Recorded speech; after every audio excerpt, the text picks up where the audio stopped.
Assalamualaikum warahmatullahi wabarakatuh. Salam sejahtera untuk kita semua. Baik sahabat-sahabat sekalian, kembali lagi di channel Timur Update, salah satu channel yang menyajikan sebuah informasi tentang situasi politik di Indonesia. Sahabat-sahabat sekalian, lagi-lagi kita akan membahas program andalan dari Bapak Prabowo Subianto, makan bergizi gratis.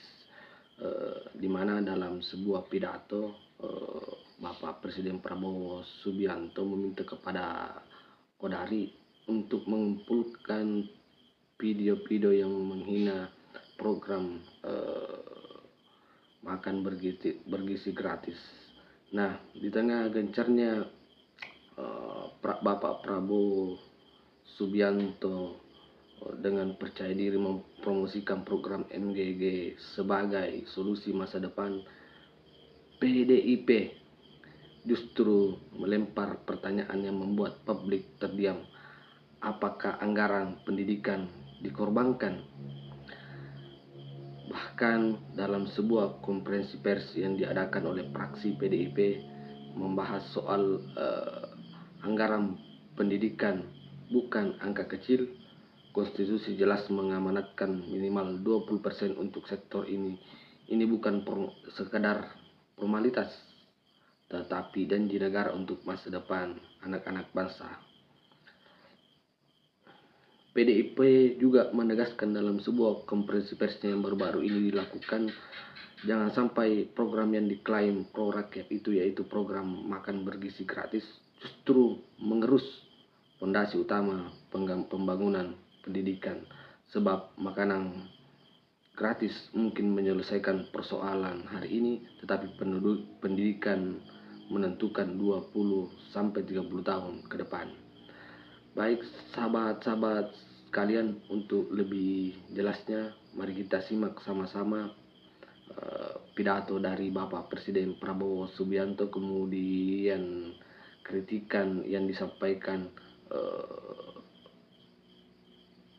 fraksi PDIP melalui konferensi pers yang baru-baru saja dilakukan. Kita lihat sama-sama. Bagi mereka yang waktu kita baru mulai 1 bulan saja, 2 bulan saja, kita sudah dihina, sudah diramalkan, pasti gagal. Pak Kodari tolong dikumpulin ya video klip yang ramalkan kita pasti gagal, yang mengatakan saya menghina bangsa Indonesia. MBG ini penghinaan kepada bangsa Indonesia. Kita mau menyelamatkan anak-anak kita, dibilang menghina. Ini harus ada rekam digital ya, direkam semua. Insya Allah kita mencapai 80 sekian juta. Aku minta biar saya bisa tiap malam saya lihat-lihat, ya kan? Nggak apa-apa. Jadi saya bilang, aduh, apa iya ya? Apa iya saya menghina bangsa Indonesia? Dari umur muda Letnan 2 tidak punya apa-apa. Saya siap mati untuk Republik. Kok saya sampai hati mau menghina? Tidak. Saya sisa hidup saya hanya untuk menyelamatkan, membangun Republik Indonesia. Bahwa anggaran pendidikan sebesar 769 triliun yang merupakan anggaran mandatory spending, 20% anggaran APBN, APBD harus merupakan anggaran pendidikan, dialokasikan untuk pendidikan.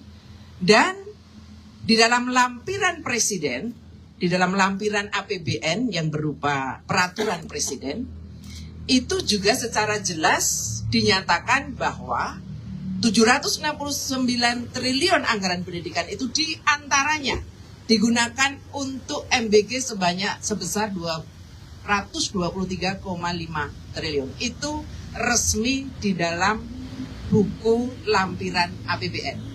Nah, karena di bawah sudah mulai muncul pertanyaan-pertanyaan itu, maka kiranya kami juga perlu menjelaskan secara terbuka supaya kita sebagai, apalagi ini PDI Perjuangan itu, dan kami juga sebagian ini dari Voksi 10 DPR RI, tentu kami ingin menjelaskan secara lebih gamblang kepada masyarakat luas termasuk kepada para kader PDI Perjuangan untuk menyatakan, menyampaikan kebenaran sesuai dengan data-data yang ada dalam APBN. Saya kira Mas Adian Apitupulu untuk mempertegas hal itu. Kami silakan. Ya, terima kasih teman-teman media semua. Jadi apa yang disampaikan oleh Mbak Esti ini salah satu pimpinan Komisi 10 yang tadi sudah jelaskan bahwa apa yang disampaikan oleh beberapa pejabat negara seolah-olah anggaran MBG ini merupakan buah dari efisiensi, bukan diambil dari anggaran pendidikan. Dalam faktanya, menurut Undang-Undang Nomor 17 Tahun 2025 tentang APBN 2026, Pasal 22, bagian penjelasan disebutkan dengan jelas bahwa dibaca ini, mana deh? Ya. Penjelasan pasal 22.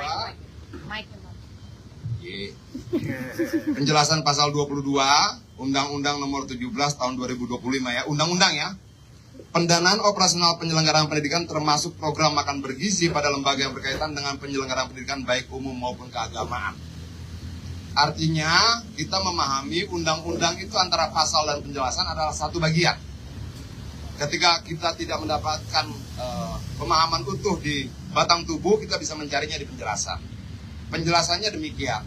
Penjelasan ini kemudian dikuatkan oleh Peraturan Presiden Nomor 118 Tahun 2025 tentang rincian APBN tahun 2026, dan di situ disebutkan untuk Badan Gizi Nasional 222.558.960.490. Jadi 223 triliun. Ini harus kita sampaikan. Kenapa? Karena kita bernegara dipandu oleh undang-undang dengan segala turunan hierarkinya, termasuk Peraturan Presiden ini. Menyampaikan dengan benar sesuai dengan undang-undang dan sesuai dengan Peraturan Presiden adalah menghormati lembaga-lembaga yang membuatnya. Kita menghormati DPR dan pemerintah, karena itu kita luruskan. Oh enggak, ternyata emang diambil dari anggaran pendidikan. Menurut undang-undang demikian, menurut Peraturan Presiden juga demikian. Ada angkanya. Nah, ini harus kita luruskan agar rakyat semakin memahami, agar publik tahu bahwa kita menghormati undang-undang dan Peraturan Presiden. Itulah kepentingan kita menyampaikan ini. Dengan demikian, maka saya harap konferensi pers ini mampu meluruskan kesimpang siuran pemahaman informasi terkait dengan apa benar MBG itu diambil dari anggaran pendidikan. Undang-undang Peraturan Presiden katakan demikian. Sampai sini jelas ya? Clear ya? Nah, selanjutnya saya serahkan pada saudara Oni Triana. Tepuk tangan dong, Ren. Ya, terima kasih. Selamat siang teman-teman. Seperti sudah disampaikan oleh Mbak Esti dan juga Bang Adian, memang benar bahwa dana MBG ini mengambil dari alokasi dana pendidikan.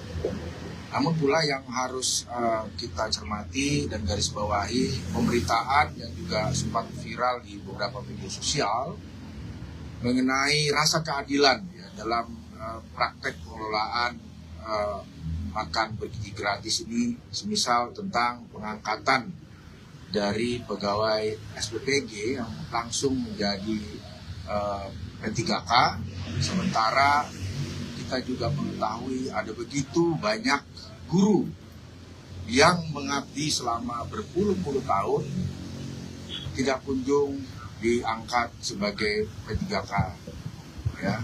Bahkan juga belakangan kita membaca berita ada di Goa seorang guru yang baru diangkat P3K, kemudian besok harinya pensiun, dan dia menerima upah atas baktinya sebagai guru selama berpuluh-puluh tahun, jauh dari kata layak, bisa dicari beritanya. Ada juga Ibu Sunarsih kalau nggak salah dari Jawa Tengah, juga diangkat P3K menjelang pensiun.